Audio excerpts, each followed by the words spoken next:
summer, let's talk reptiles. So today I'm working on something very exciting. I'm starting the process of building outdoor enclosures for arid creatures, and they're going to be permanent. I'm aiming to set them up to live outside year round. Now, I live in Northern California, and that may not sound ideal, but I'm going to break down the details of why I think this could potentially work. The species that we're talking about are Uromastyx, and more specifically, we're talking about ornatas and yemenenses. Now, I've been doing research into their habitat, and while these guys are desert creatures, right? Desert creatures. They are coastal. So these guys are predominantly from the coastal regions of Yemen. And that means that they have pretty high humidity. When you do a little searching, a little research, you'll notice that at night, the humidity where they're from is like upwards of 70-80%. And during the day, the humidity is like 40 to 60%. It's hot and it's humid. It's moist. And they also get more rainfall than other areas in the United Arab Emirates area, right? So this is one of the reasons why I think this could potentially work for my area. So here in California where I live in the Bay Area, and this pocket of a city that I live in called Vallejo gets really hot, like hotter than some of the other areas, definitely hotter than cold San Francisco, and it gets hotter than Oakland for sure. This year we had temperatures topping out into like the low 100s, and on average in the summer, we're getting like 80s, 85-ish around that region. And then we do get colder dips. So at night, it gets colder for sure, like into the 60s, the 50s. In the winter, it'll get down into the 40s. But those temperatures are not abnormal for desert areas. At night, the desert gets cold. Now, they don't perfectly align with their habitats, not by any means, right? We're still off by a smidge, sometimes more than a smidge. So that means I'm going to have to I'm going to have to pay close attention to these guys and make sure that everything is going well, that they are adjusting well. We are about to make our way into brumation season, and I'm going to let one of my Uromastyx overwinter or go through their brumation period in this outdoor enclosure.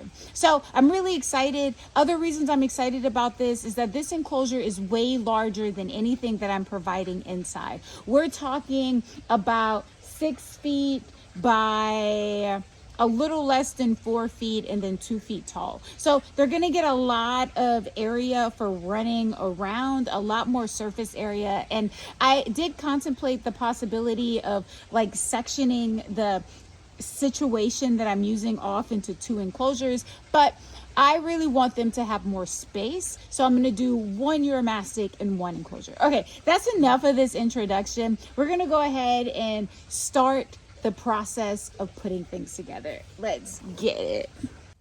So on the ground, I have a layer of diatomaceous earth. This is going to help fight any insects, ants and whatnot.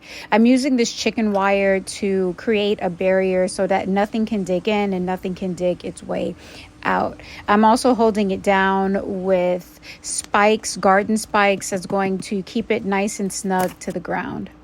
So in the middle of doing that, I discovered an issue, a leak that was under the mulch in my yard. I was not able to see it. I'm going to need to go ahead and resolve this before I move forward anymore. Fun times when you're a homeowner.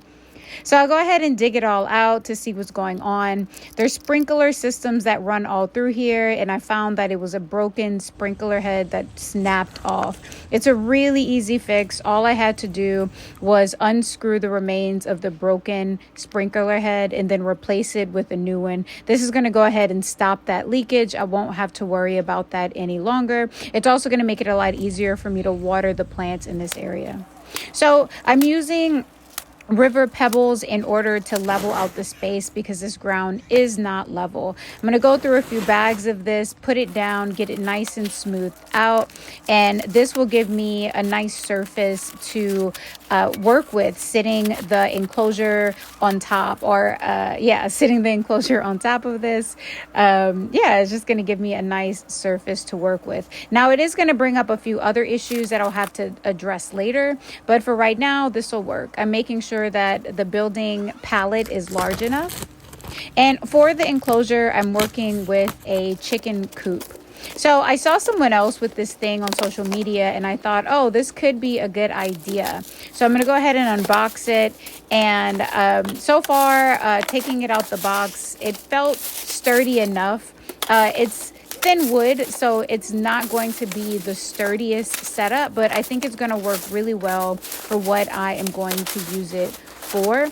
And the assembly looked like it could be easy. Now I have ADHD, which can be a bit of a bother trying to follow directions correctly. I get ahead of myself and I really just kind of want to always do things my way.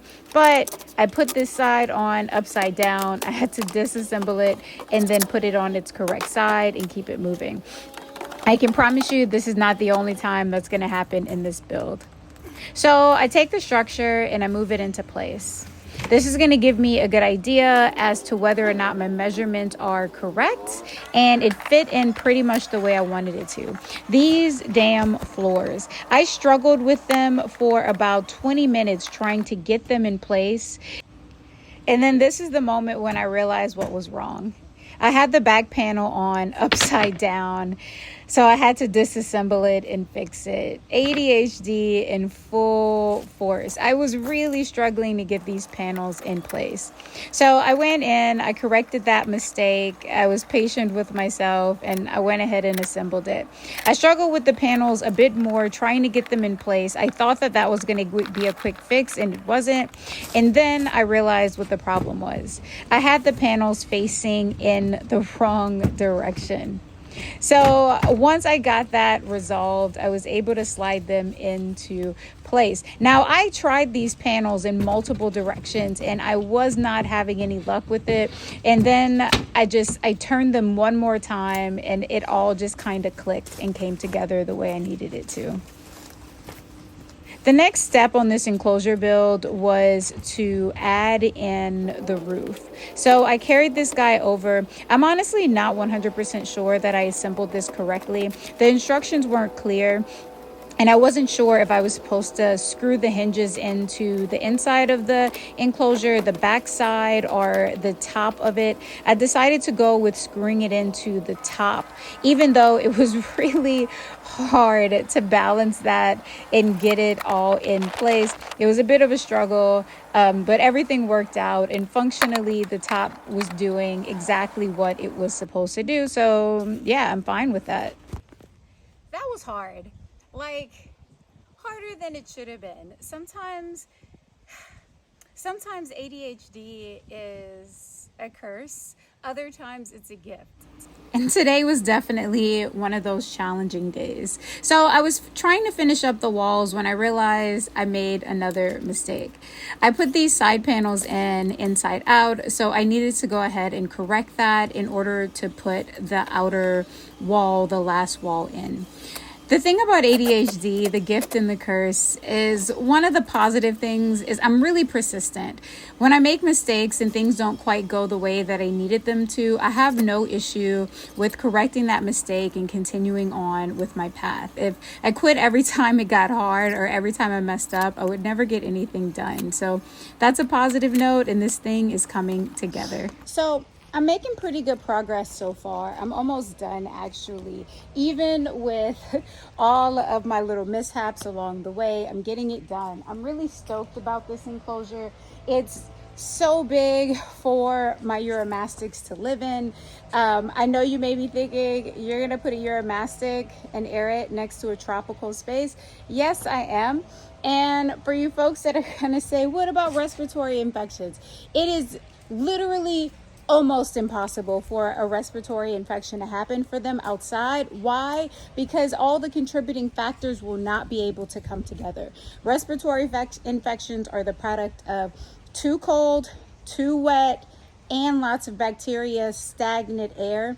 That stagnant air feature will never be a problem outside. It'll get cold, it'll get wet, but it won't get full of stagnant air. And if the air outside gets stagnant enough for my outdoor reptiles to get a respiratory infection, we're all pretty much yeah. All right, I'm gonna stop this video right here. I'll make it multi-part. I'm almost done, but there's a bunch of things I need to still do to this. So until next time, y'all, I am out.